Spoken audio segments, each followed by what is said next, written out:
Good morning, good afternoon, good evening, wherever you may be joining from. Pleasure to be with VP Circle today. Unfortunately, I'm coming to you not only virtually but recorded due to some last minute travel requirements. I apologize for that. I remain open for a Q&A post-event, but unfortunately I can't do that live today. My name is Peter DeBenedictis. I'm a 10-year veteran of Microsoft, where I've just left, actually. And I've spent 30 years or more in various leadership roles across sales, marketing, operations, commercial operations, and leadership roles, navigating complex emerging markets in various industries.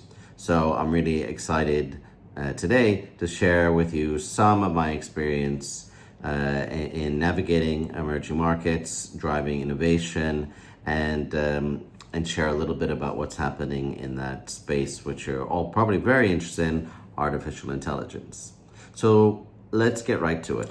Artificial intelligence is in the zeitgeist today. People are incredibly interested, don't necessarily know a ton about it. What I'm going to try and share with you is a little bit about my experience after almost 10 years at Microsoft and what's been happening. First of all, you have to understand it is cloud.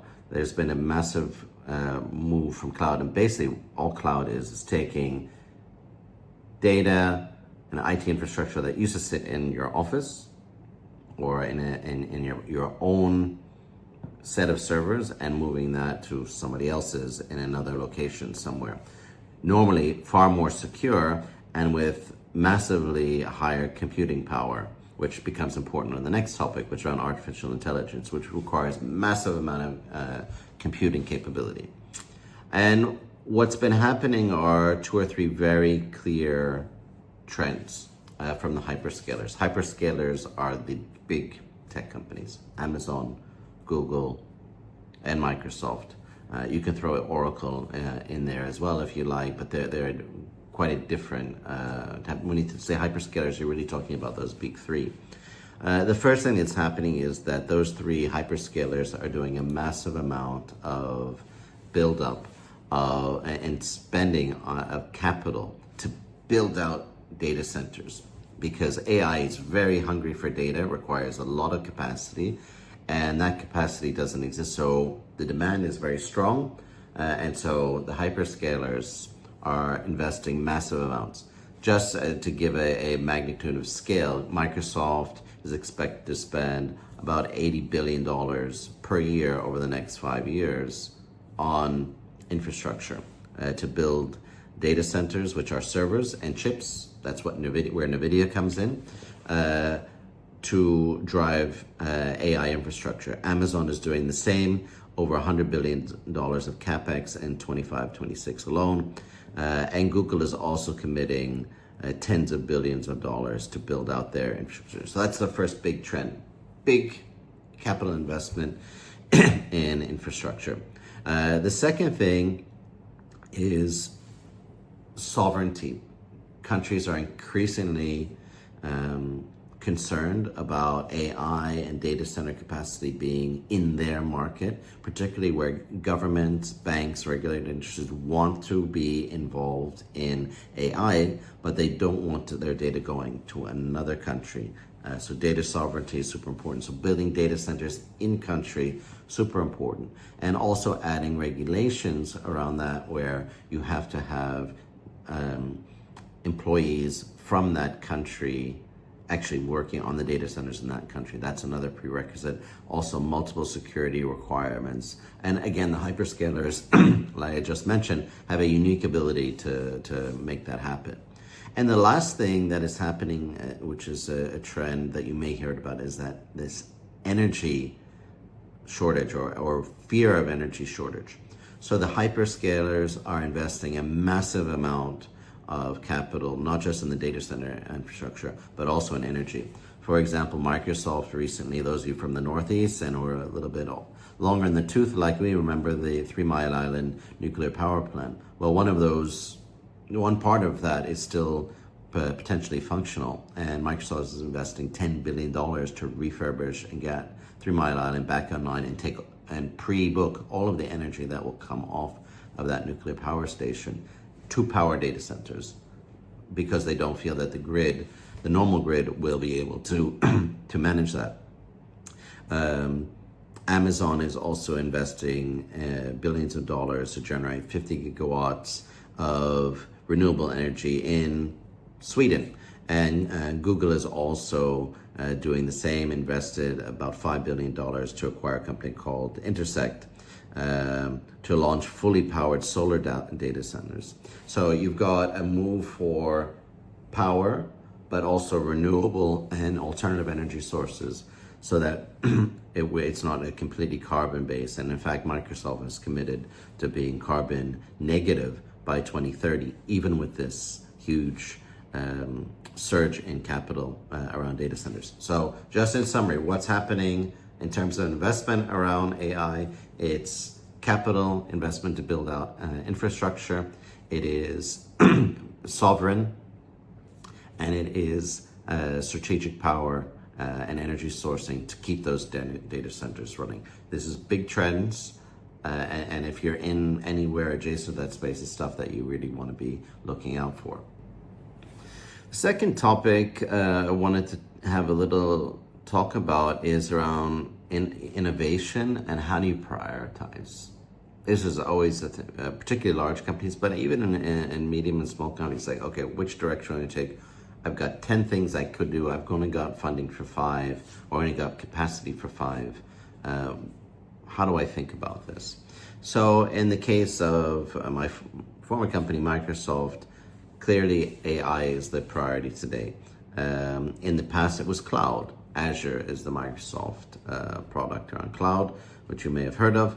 And the first thing that needs to happen is you decide what that priority is, and you have to create a North Star and strategic alignment around the entire company around what those priorities are.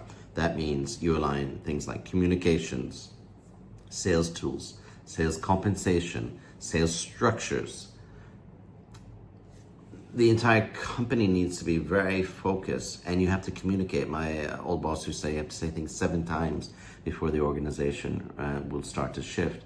So you have to have that strategic alignment around the priority that you set.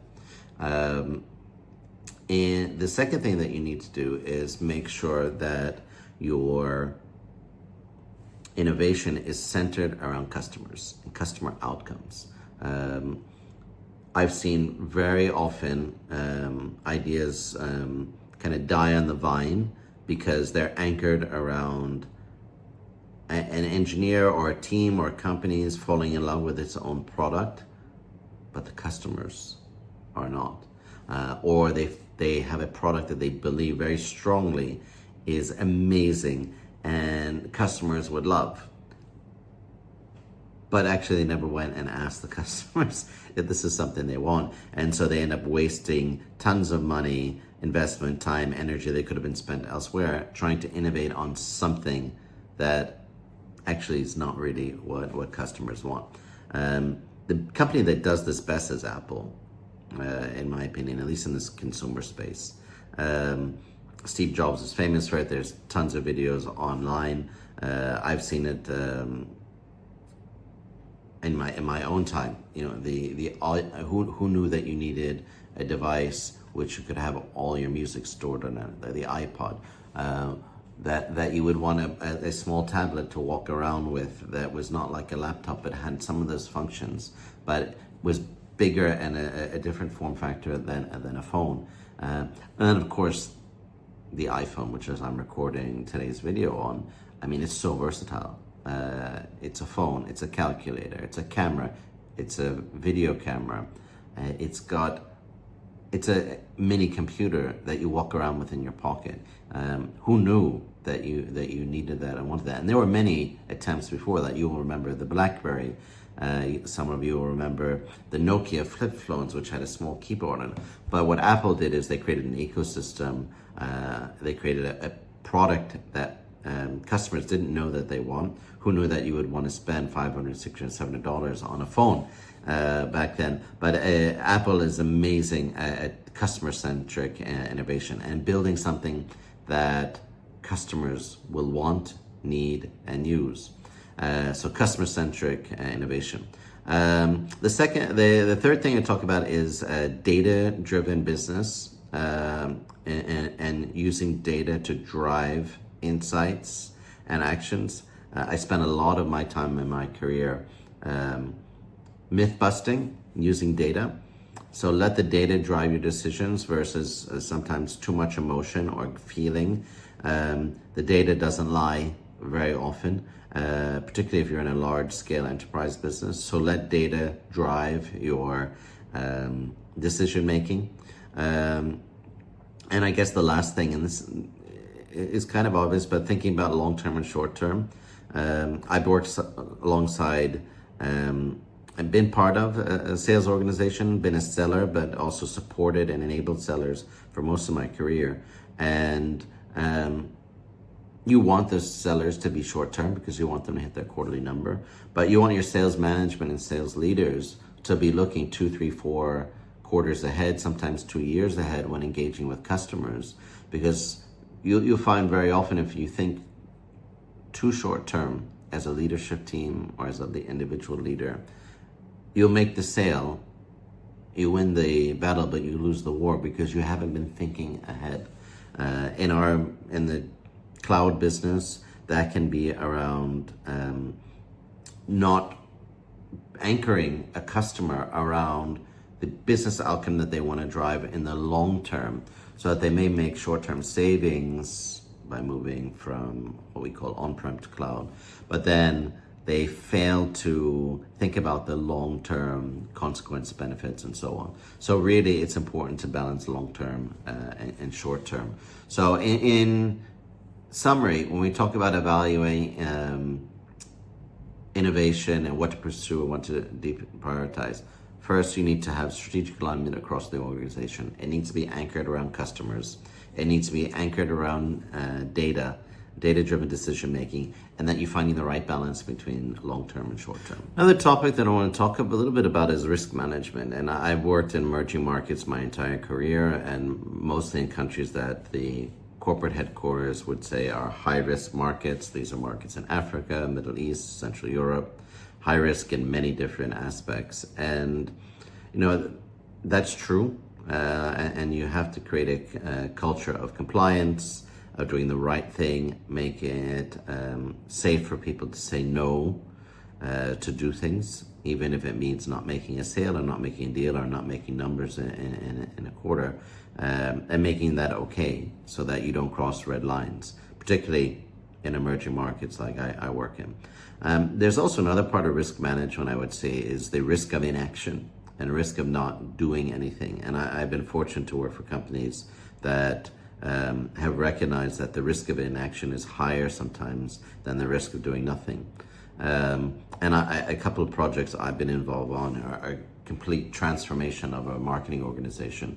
One of the companies I work for had over time grown marketing organically to become kind of a Frankenstein, to the point that everybody had a different marketing version of what marketing was, what a marketing role was, product. I remember the debates around product marketing manager, field product marketing. You had 20 different versions of the truth. And so the risk of inaction is that you end up with a completely incoherent organization. So we actually spent 2 years completely redesigning a marketing organization to clearly define what is field marketing, what is product marketing, what is marketing communications, what is PR, and so on, and completely transform the organization. What that did, from a risk perspective, is make very clear people knew what their job was, what they needed to deliver, when they needed to deliver it, who their key stakeholders were, and the ecosystem then knew what they could get out of the function. Another project that I was involved in is turning around a business. So the risk of not taking action and a business that looks like it might be wobbly, talking a little bit about the data-driven insights. The data is saying there's a problem in the business, and the risk of inaction can be business going sideways and downwards. And in this case, actually, the company acted too slow. And so my job was to go in to that business and turn it around. That involved letting some people go, leaders who were no longer on strategy, leaders who were no longer holding their people accountable, leaders who were effectively not doing their job well, even though some of them have been with the organization for a long time. The second is holding people accountable, making it very clear, this is your job, and if you do not do your job, this is down at a frontline level. If you're not doing your job, then maybe this isn't the right place for you.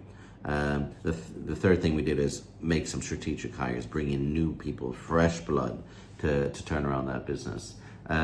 Engaging differently with customers. We had let customers kind of run amok a little bit with our products and how they were engaging with us.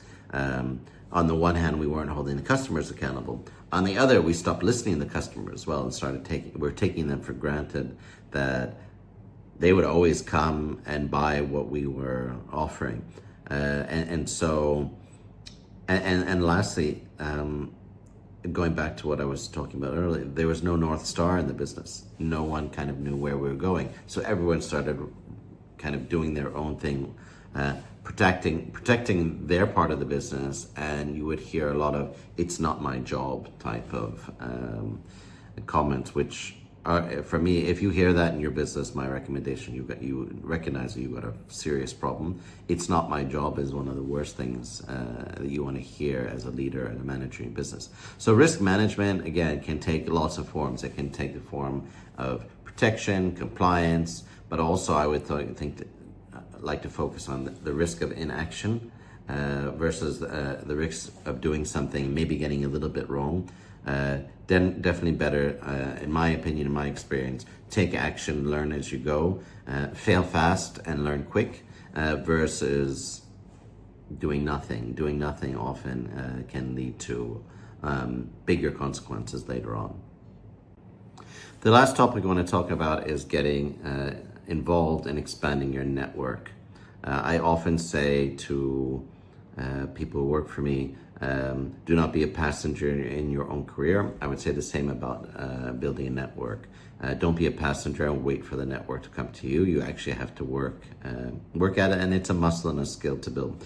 There's a few ways that I've done that over the years. One is by being involved in nonprofits. So I've been on the board of Dubai College. It's one of the leading British secondary schools in the world. I actually have to have graduated from there, but I've been on that board for almost 14 years, and apart from giving back to the school and giving back to that community, I've met some amazing, interesting people. The CEO of Emirates Airlines, the CEO of Dubai Airports, CEOs and owners of construction companies, PwC partners, educationalists. I've met so many interesting people and learned so much from them as an added bonus, and they're all part of my extended network now.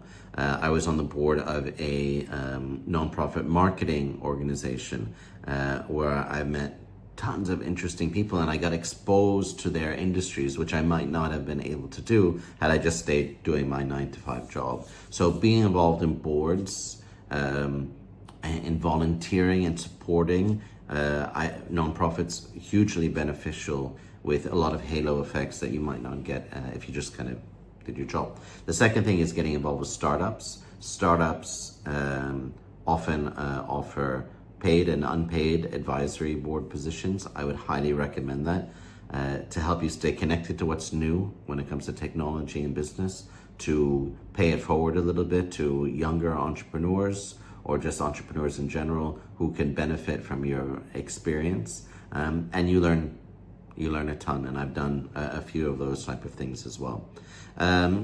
Joining local business councils, American Chamber of Commerce, Rotary clubs, there's those kind of things, local business, community groups that are business centric or industry centric, also super valuable. And then the last thing I would say is your online presence, the virtual community. I built up my online presence. I've got about 15,000 followers now on LinkedIn. I have gotten a ton of opportunities as a result of being active on socials, sharing bits and pieces of knowledge and experience. Something as simple as, hey, I'm in Cairo this week. Look at me, I'm at a team meeting at the pyramids, which is pretty cool. Also, lessons learned in a not in a preachy way, but in a way that adds value to the community. That has been tremendous for me. I've gotten a ton of value out of that. So again, get involved in nonprofit advisory boards, engage with startups, engage with industry or local business groups, and finally build your online presence.